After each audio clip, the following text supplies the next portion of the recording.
when a power-hungry HOA president and her country club cronies hijacked my ranch for their extravagant summer gala. They crossed a line no landowner should tolerate. They bulldozed my legal warnings, set up Bison burger grills beside my herd's pasture, and threatened me with removal from my own property. But Thunder, my 2,000-pound bull, had the final say that day. What sacred boundaries would you defend when everything you've built for 30 years hangs in the balance? My name's Frank Garrison. 30 years ago, I invested my life savings in 15 acres of pristine countryside just outside Riverdale County.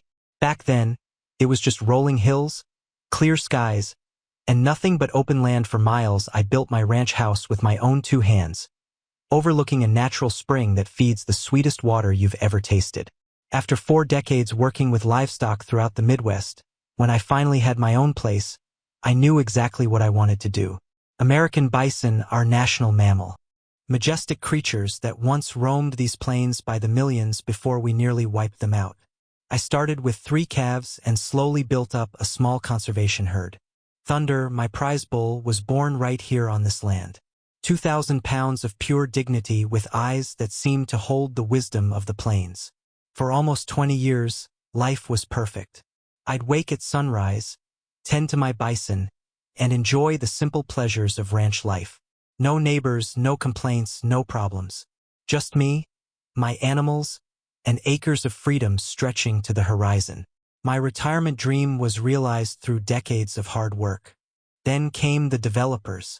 They bought the adjacent property and carved it into Whispering Meadows cookie-cutter mansions on quarter-acre lots with pretentious names like the Wellington and the Cambridge. City folks moved in, people who thought country living meant having a slightly larger backyard and maybe growing tomatoes in a raised bed while still expecting all the amenities of suburban life. Almost immediately, they formed an HOA with a rulebook thicker than the family Bible I inherited from my grandfather. At first, they kept to themselves, enforcing their own ridiculous rules about mailbox heights and approved shutter colors. I hardly paid attention. After all, my property wasn't part of their development. I'd been there long before they arrived. That changed when Margaret Wellington moved in from Connecticut and campaigned her way into becoming HOA president. She had that East Coast money and entitlement oozing from every pore. The kind of woman who'd never gotten calluses on her hands a day in her life but spoke with authority about proper land management, to a man who'd been working the earth since before she was born. The first time we met, she looked at my weathered ranch house and worn Carhartt jacket like I was some kind of historical reenactor rather than a man on his own property. Her Mercedes gleamed in my driveway like an alien spacecraft that had landed in the wrong century. She wore designer jeans and a crisp white blouse, the kind of casual ranch chic outfit you see in fashion magazines but never on an actual ranch. "Mr. Garrison," she said, her voice dripping with fake sweetness, "we're so pleased to have such rustic charm adjacent to our community. Though I wonder if you've considered how your operation affects our property values? Perhaps a consultation with our approved landscapers might be beneficial." I remember thinking, as I watched her drive away that day, how strange it was that some people could look at a piece of land and see nothing but dollar signs. It wasn't long before the letters started arriving. The first one complained about my split-rail fence being aesthetically incompatible with community standards. I called the HOA office and patiently explained that my property wasn't part of their jurisdiction. The secretary seemed embarrassed but said she'd make a note of it. I thought that would be the end of it. 2 weeks later, another letter arrived citing concerns about agricultural use in a residential adjacent zone. This time, it was signed by Margaret herself with a highlighted reference to some county ordinance that, when I actually looked it up, had nothing to do with my situation. It had been repealed 15 years earlier. When the complaints about my bison started, I decided to attend an HOA meeting. I figured if I explained myself face-to-face, reasonable minds would prevail. At 62, I'd learned that most conflicts could be resolved with an honest conversation and mutual respect. Boy, was I wrong. I walked into their clubhouse, all granite countertops and stainless steel appliances, wearing clean jeans and my best shirt. You'd have thought I'd wandered in from another planet. Heads turned like I'd brought in a load of manure on my boots. Margaret stood at the podium with a PowerPoint slide labeled Community Standards Enforcement. projecting an image of my bison enclosure circled in red with the caption, "Hazards adjacent to our community." "These animals," she said, clicking to a close-up of Thunder, "are dangerous eyesores. They belong in a zoo." I stood. "They're conservation-raised American bison, and this is private property outside your jurisdiction." Margaret smirked. "Mr. Garrison, your setup may have been acceptable once, but our community has moved on." After the meeting, Dave Jenkins, a decent guy who lived on the edge of the development, pulled me aside in the parking lot. He'd moved in 6 months earlier after retiring from his manufacturing job in Cincinnati. "Frank, you should know they've been discussing ways to force you out. Margaret's husband plays golf with the county commissioner every Sunday, and they've been exploring options to challenge your zoning. It's not right what they're doing." The next day, I found a copy of their meeting minutes in my mailbox with certain sections highlighted: explore nuisance ordinances, investigate watershed regulations for livestock near natural springs, and most concerning, potential eminent domain claim for community access road. Someone inside that meeting had my back, but I was clearly under siege in my own home.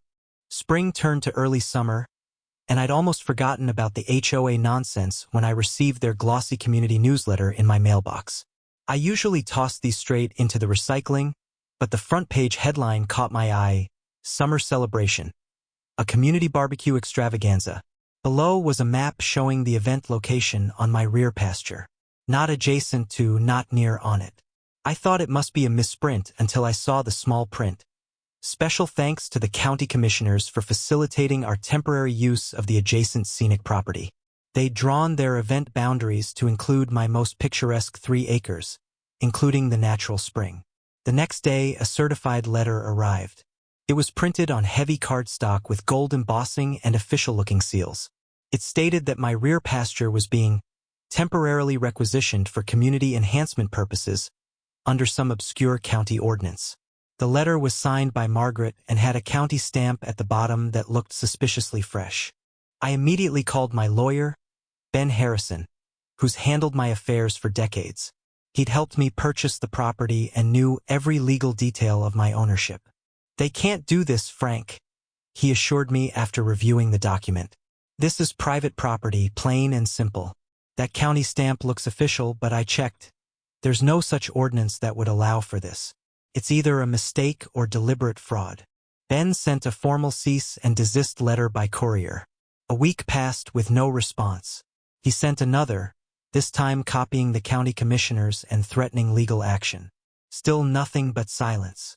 Meanwhile, I discovered they were selling tickets to the event, $75 per person or $125 per couple, advertising an authentic ranch experience and exclusive access to pristine countryside views. Their website showed pictures of my property taken with a telephoto lens from the Whispering Meadow side, including close-ups of my spring and my bison herd. "Enjoy farm-to-table dining featuring locally sourced delicacies," the description read, alongside a photo of a bison burger topped with artisanal cheese. My blood ran cold. They were planning to serve bison meat within sight of my herd. The callousness stunned me. I drove to the county offices to file a complaint. The clerk at the zoning department, a woman who'd been working there for decades and had processed my original property paperwork, looked nervous when I mentioned Whispering Meadows HOA. "Mr. Garrison," she whispered, glancing around at her colleagues. "Mrs. Wellington's husband plays golf with Commissioner Davis every Sunday. They're reviewing your complaint. But..." She slid a sticky note across the counter with "Nothing will happen before July 15th, written on it, the date of their planned event. She quickly crumpled it up after I read it. I started putting up "No trespassing" and private property signs along my property line. The next morning, they were gone, replaced with event parking arrows pointing down my access road. This wasn't just about one party anymore. This was about whether I had any rights to my own land. 2 weeks before their planned extravaganza, I woke at dawn to the sound of diesel engines. Looking out my bedroom window, I saw 3 large trucks parked on my access road and a crew of workers unloading equipment. The invasion had begun. I threw on my clothes and marched outside. Workers in matching polo shirts with the Whispering Meadows logo were marking areas with small flags and stakes across my rear pasture.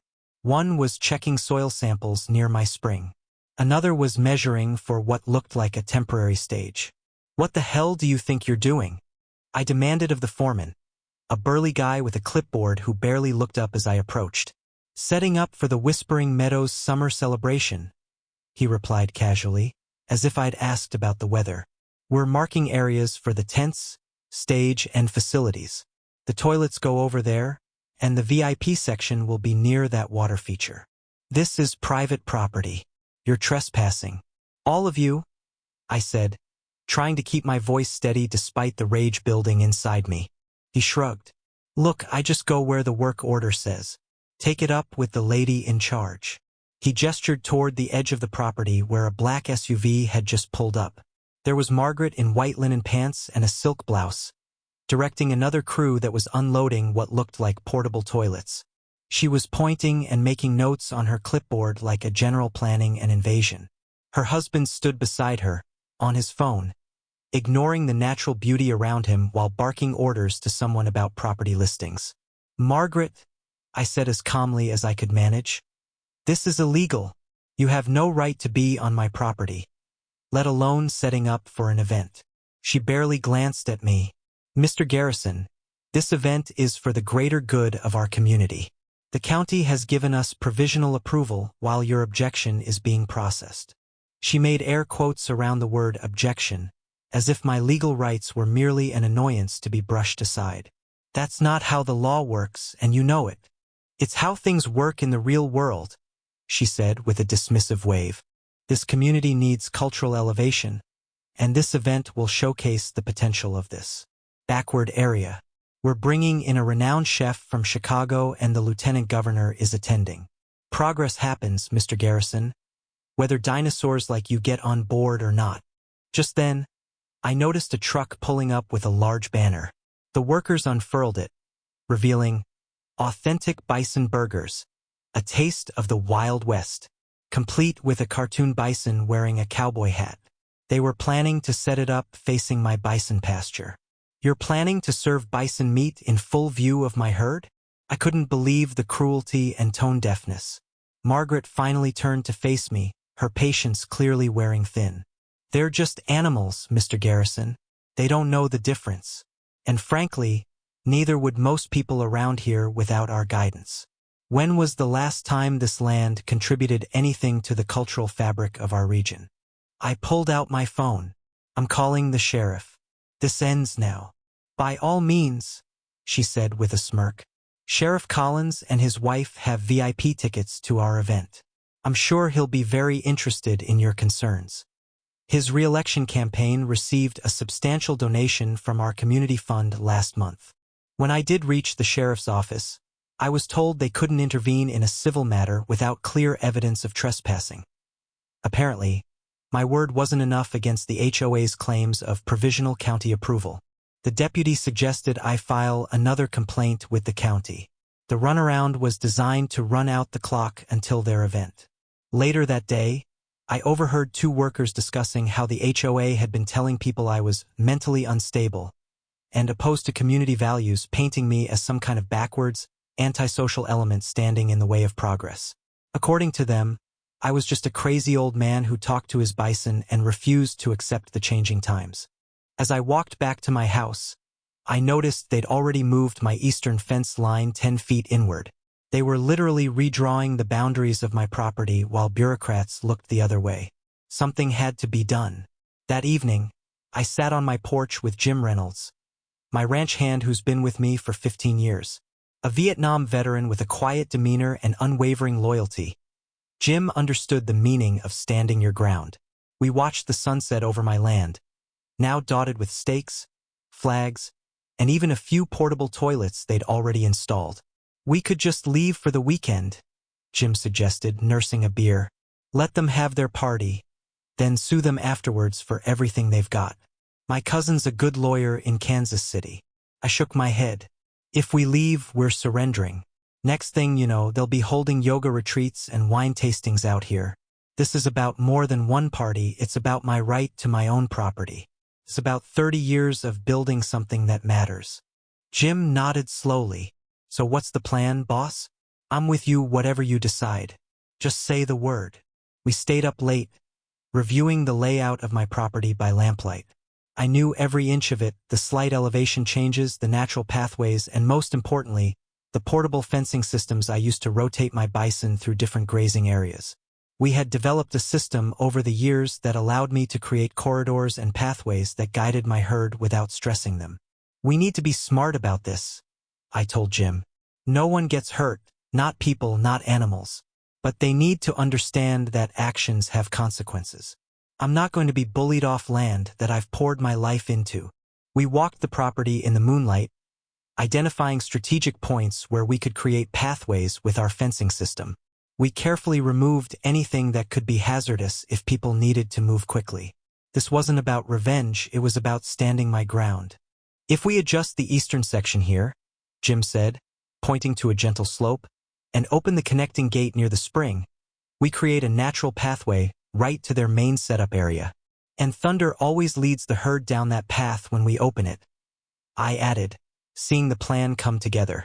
It's his favorite grazing spot. Around midnight, there was a knock at my door. It was Dave Jenkins from the edge of Whispering Meadows, looking nervously over his shoulder as if afraid of being seen at my house. Frank, I thought you should know. They're expecting over 300 people on Saturday. Margaret's got the county commissioner coming, some state representatives, and even a reporter from the regional lifestyle magazine.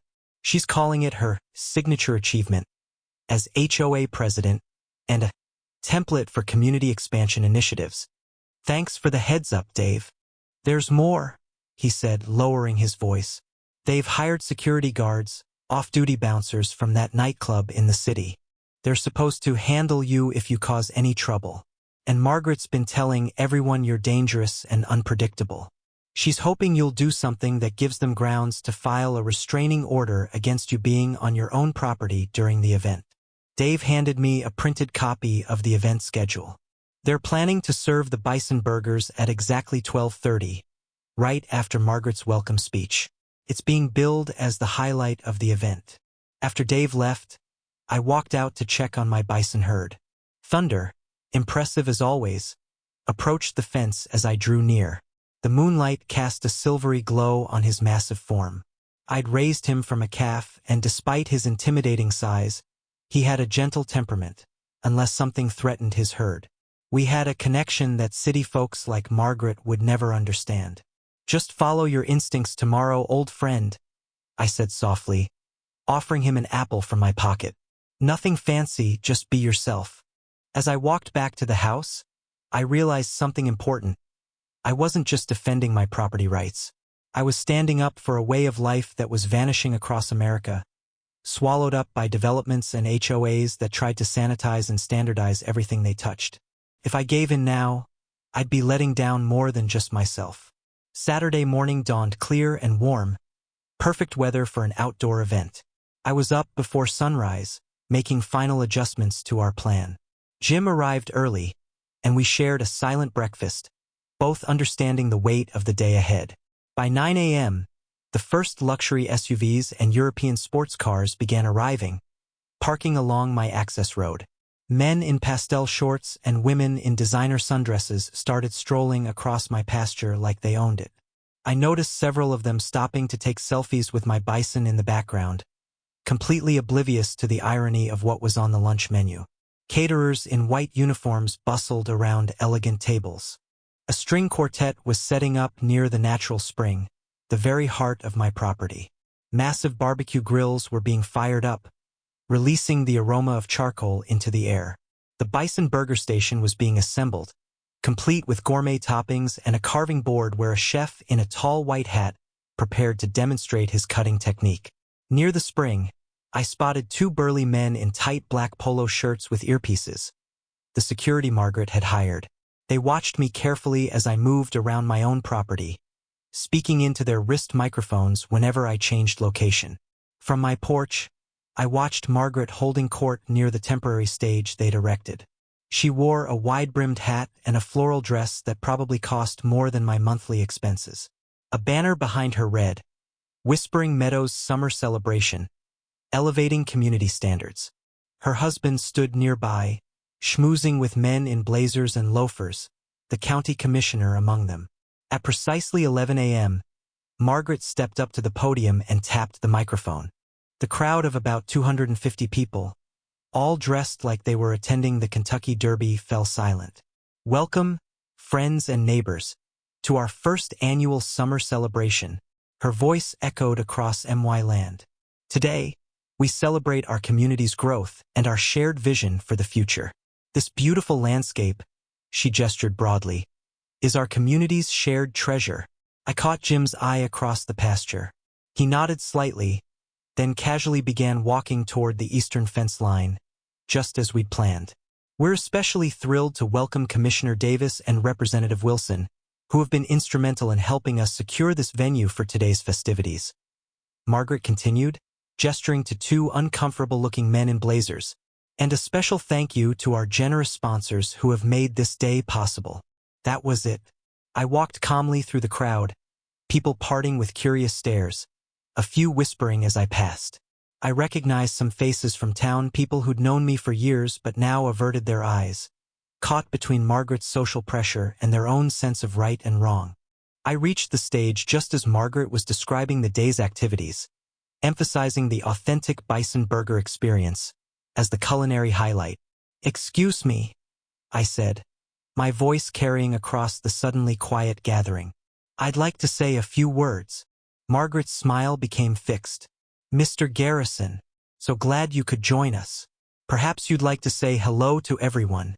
I faced the crowd. "This is private property. You are all trespassing. I've asked politely, I've sent legal notices, and I've been ignored. I'm giving you one last chance to move this event elsewhere." Margaret laughed nervously. "Oh, Mr. Garrison and his quaint rural concerns. Always so dramatic."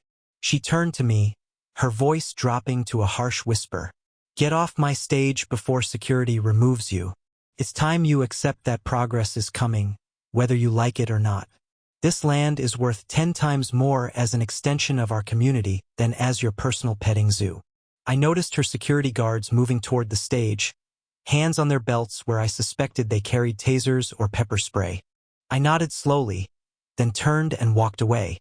As I passed Jim, standing by the eastern fence line, I gave him the signal we'd agreed upon.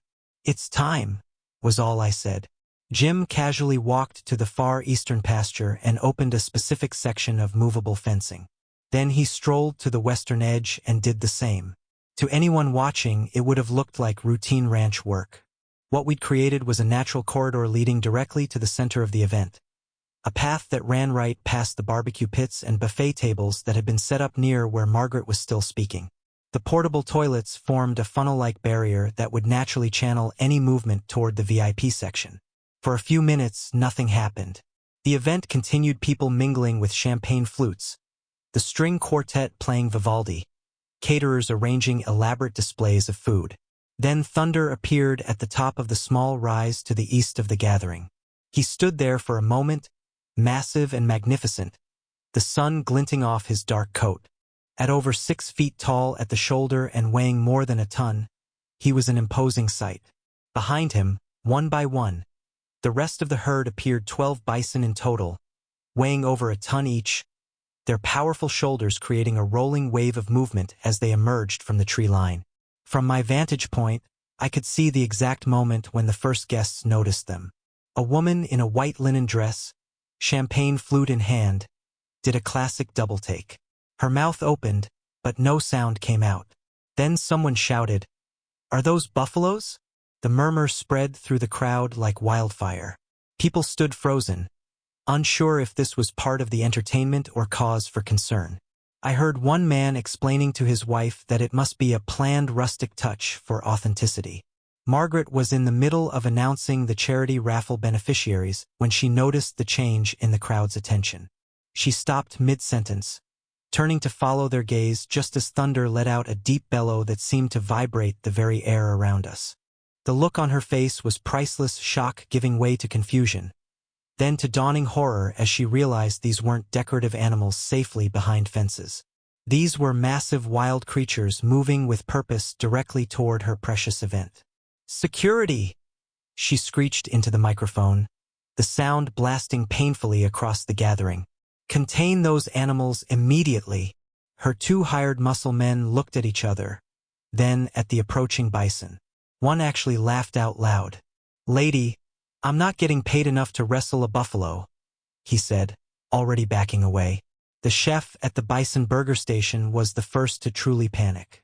Perhaps it was guilt or maybe just self-preservation, but he abandoned his post with remarkable speed, leaving behind a table full of partially prepared bison meat. Thunder headed straight for that table, drawn by the familiar scent. The crowd parted before him like the Red Sea, scrambling over each other to get out of his way.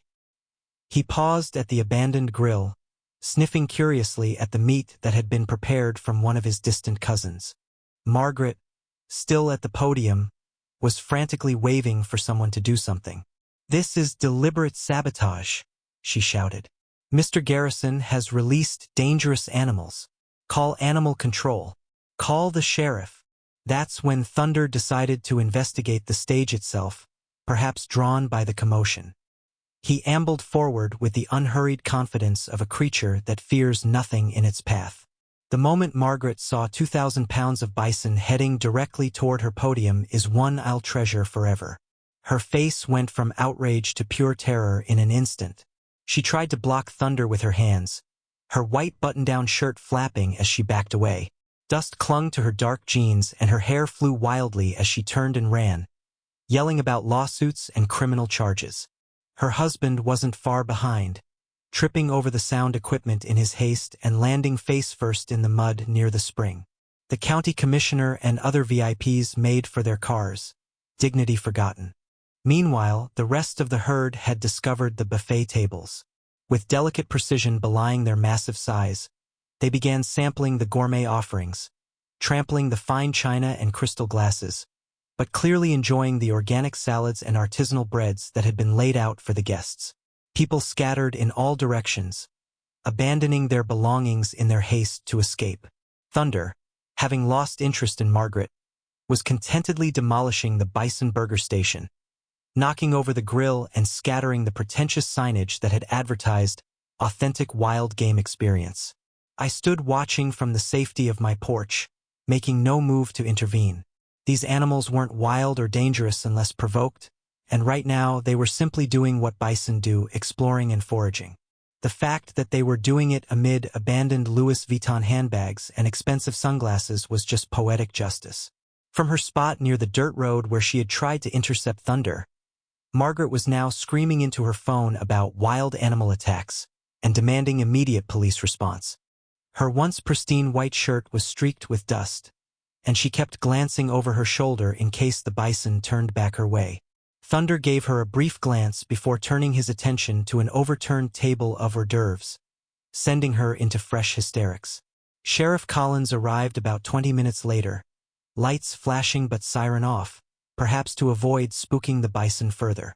By then, most of the guests had fled, leaving behind a wasteland of abandoned lawn chairs, coolers, designer handbags, and half-eaten canapes. My bison were contentedly grazing, occasionally sampling the gourmet offerings left behind. Margaret climbed down from her SUV the moment the sheriff arrived, her once pristine outfit now smeared with dirt and grass stains. "Arrest him," she demanded, pointing at me with a shaking finger. "He released wild animals on our community event. It's attempted murder. He could have killed someone." Sheriff Collins, a man who'd grown up in the area and whose father had been friends with my father, looked from Margaret to me, then to Thunder, who was gently lipping at a fruit platter nearby. "Those animals seem pretty tame to me, Mrs. Wellington," he said, removing his hat. "And from what I understand, this is Mr. Garrison's private property." "We had permission," she insisted, her voice rising to a shriek. "We had paperwork. We had county approval." "May I see that paperwork?" the sheriff asked, his tone suggesting he knew exactly what he would find. While Margaret frantically dug through her purse, several neighbors approached. Dave Jenkins was the first to speak up. "Sheriff, I need to come clean. The HOA board pressured all of us to go along with this. They never had permission to use Frank's land. They told us the county had approved it, but I checked myself yesterday. There was no permit issued. Another neighbor, a retired judge who'd recently moved to Whispering Meadows, stepped forward. I've reviewed the documents they circulated. That county stamp was clearly applied to a document after it had been signed. In legal terms, that's forgery and fraud. The county commissioner, who'd been hiding in his car, reluctantly approached. There may have been some miscommunication about the approvals process. He admitted, unable to meet my eyes. No official authorization was granted for use of Mr. Garrison's property. And what about these threats I'm hearing about? Sheriff Collins asked, gesturing to the security guards who were still lingering at the edge of the property. Hired muscle to handle Mr. Garrison if he objected to trespassers on his own land? Margaret's husband suddenly became very interested in his phone, backing away from the conversation. Mrs. Wellington, Sheriff Collins said, it appears you're the one trespassing here. I suggest you and your remaining guests leave immediately before Mr. Garrison decides to press charges for trespassing, destruction of property, and fraudulent misrepresentation. Those are serious offenses. This isn't over, Margaret hissed at me. Do you have any idea who my husband's family knows in the state? Ma'am, the sheriff said firmly, I suggest you leave while you still can, unless you'd prefer to discuss this matter from my office downtown. The emergency HOA board meeting that night was apparently quite heated. By morning, Margaret had been removed as president. By the end of the week, a formal apology was delivered to my mailbox, along with a check covering damages to my property and restoration of my eastern fence line to its proper location. The county commissioner personally visited to assure me that new protections would be put in place to prevent anything like this from happening again. My property rights were formally acknowledged in county records, with specific language prohibiting HOA encroachment. Frank, he said, looking genuinely remorseful. I got caught up in their promises of development and tax revenue.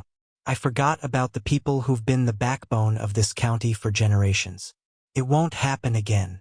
Most surprising was the feature article that appeared in the regional magazine. Instead of covering Margaret's gala, the reporter wrote a piece titled, Last Stand at Garrison Ranch: How America's Rural Heritage Faces Extinction. It included beautiful photographs of my bison and harsh criticism of encroaching development that threatens to erase our connection to the land. The article went viral, bringing attention to similar cases across the country where long-standing rural properties were being squeezed by aggressive development. 2 months later, I received a letter informing me that Margaret and her husband had sold their Whispering Meadows home and moved back to Connecticut. The new HOA board invited me to consult on their community heritage initiative, seeking ways to honor the area's agricultural past rather than erase it. These days, I wake with the sun, tend my herd, and smile knowing my land is truly mine. Thunder still perks up when he smells barbecue, maybe remembering the day he reminded a whole community who this land belongs to. Let them build gates and throw galas. I'll keep my pasture. That's where the real freedom lives.